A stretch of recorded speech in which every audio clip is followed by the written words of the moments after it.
Hero Honda देश की धड़कन सुनने में कितना अच्छा लगता था ना। लेकिन ऐसा क्या हुआ जो अब हीरो अलग दिखता है और होंडा अलग। हीरो की बाइक्स तो आपने जरूर देखी होंगी। भारत की सड़कों पर सबसे ज्यादा दिखने वाली हीरो की ही बाइक्स होती हैं। लेकिन हीरो सिर्फ हीरो क्यों, हीरो होंडा क्यों नहीं? हीरो और होंडा के अलग होने की आखिर क्या है कहानी? ऐसा क्या हुआ जो देश की धड़कन को बचना पड़ा?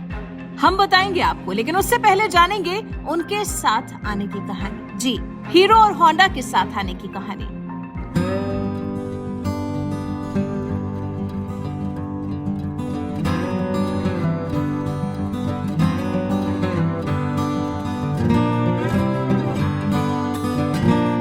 हीरो मोटर कॉर्प दरअसल शुरू से ही हीरो होंडा या हीरो मोटर कॉर्प नहीं थी, बल्कि जिस कंपनी को आज आप हीरो मोटर कॉर्प के नाम से जानते हैं, उस कंपनी को साल 1956 में बृजमोहन लाल मुंजाल और मुंजाल भाइयों ने शुरू किया था। उस वक्त इस कंपनी का नाम हीरो साइकिल था और ये कंपनी उस वक्त साइकिल बनाती थी।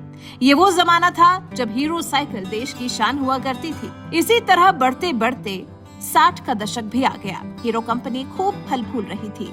वो इस मुकाम पर पहुंच गई थी कि 60 के दशक के अंत में जापान की मशहूर कंपनी होंडा के मालिक से मिलने के लिए बृजमोहन लाल मुंजाल पहुंचे और अपनी पूरी प्लानिंग होंडा कंपनी के मालिक को समझाई।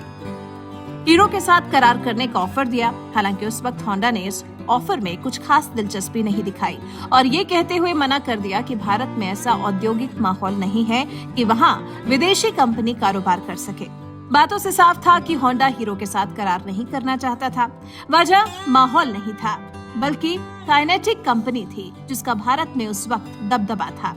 इसलिए होंडा हीरो के साथ नहीं बल्कि काइनेटिक के साथ करार के मूड में था। हालांकि ऐसा नहीं है कि होंडा के इनकार से हीरो ने अपना धैर्य खो दिया हो, बिल्कुल नहीं। हालांकि हीरो होंडा के साथ करार का बहुत इच्छुक था, इसलिए हीरो के मालिक जब जब जापान जाते थे, होंडा के मालिक से जरूर मिलकर आते थे।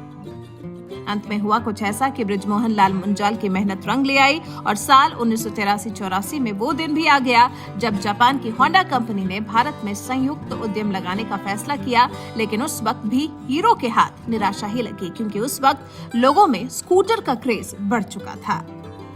हीरो चाहती थी कि वो होंडा के साथ मिलकर स्कूटर ही बनाए, लेकिन होंडा उस वक्त वो रिस्क लेने के लिए तैयार नहीं हुई और काइनेटिक के साथ स्कूटर बनाने के लिए करार कर लिया। लेकिन साल 1993 में हीरो का होंडा के साथ भी करार हो गया। लेकिन हीरो को ना चाहते हुए भी स्कूटर के समय में होंडा के साथ मिलकर बाइक बनानी पड़ी।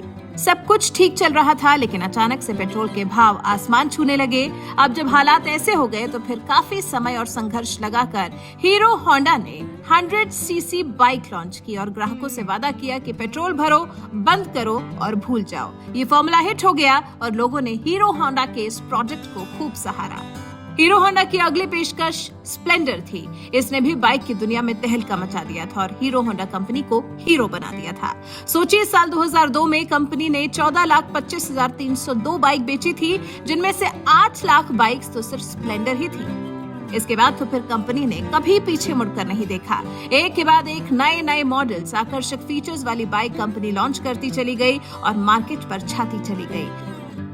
कंपनी के मैनेजिंग डायरेक्टर पवन कांत मुंजाल ने जब साल 2003 में हीरो होंडा कंपनी के टर्नओवर के बारे में बताया तो एक बार को तो लोगों को यकीन ही नहीं हुआ। उन्होंने बताया कि जल्द हीरो होंडा का कारोबार 5,000 करोड़ हो जाएगा और हुआ भी ठीक वैसा ही। कंपनी का कारोबार उस वक्त 5,107 करोड़ 70 लाख हुआ था।